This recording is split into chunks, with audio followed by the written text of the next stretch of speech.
It is the early hours of a crisp Alaskan morning. Korean Airlines Captain Chun Byung-in, First Officer Son Dong-hui, and Flight Engineer Kim Wee-dung stride purposefully across the tarmac of Anchorage International Airport and climb into the cockpit of the Boeing 747 airliner that they're rostered to fly to Seoul's Kimpo International Airport.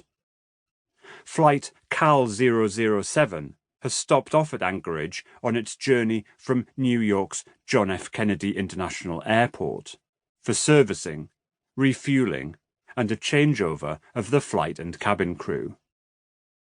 The Alaskan airport, on the northwest tip of North America, is, at this time, a common staging post for flights between the USA and Eastern Asia. Much airspace over the communist countries of Asia and Europe is closed to foreign traffic, meaning longer routings for flights seeking to find a way through safe international corridors. But Chun, the pilot of the flight, knows the passage from Anchorage to Seoul like the back of his hand, having flown it for half a decade. The first leg of Flight CAL 007 has been uneventful for the 269 people on board, and weather conditions for the second leg are predicted to be good, with lower than average headwinds meaning the flight duration will be slightly reduced. In order to arrive at Seoul on time, the departure from Anchorage is therefore set back by half an hour. The final checks are completed and nothing seems out of the ordinary. A route is punched into the navigation computer that will take the aircraft safely around the outer edges of prohibited airspace, and the airport's radar systems record Flight CAL 007 in the air at 4 a.m. Alaska time.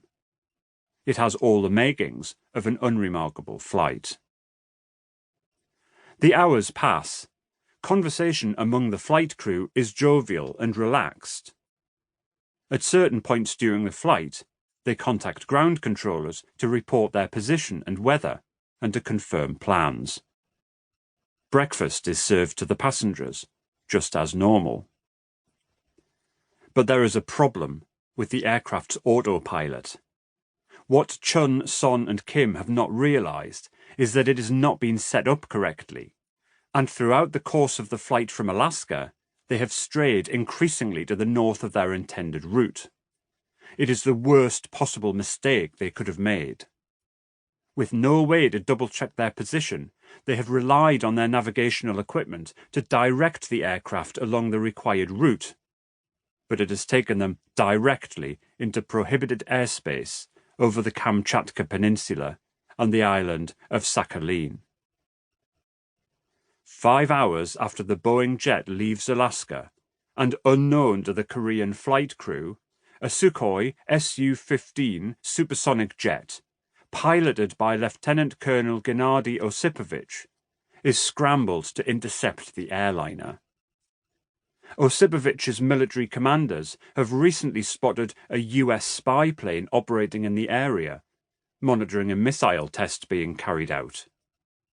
This is a well-known Boeing RC-135 four-engine reconnaissance jet, similar in many ways to the Boeing 747 passenger jet, but without the distinctive hump above the cockpit.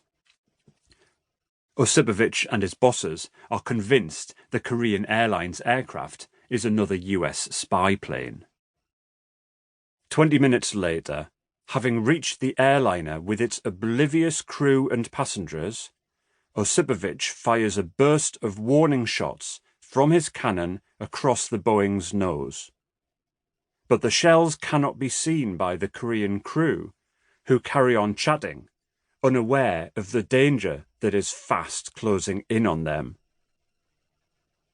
6 minutes after that, Osipovich launches 2 air-to-air missiles at the Korean airliner. One misses, but the other explodes at the Boeing's tail, severing hydraulic control lines and inflicting significant structural damage.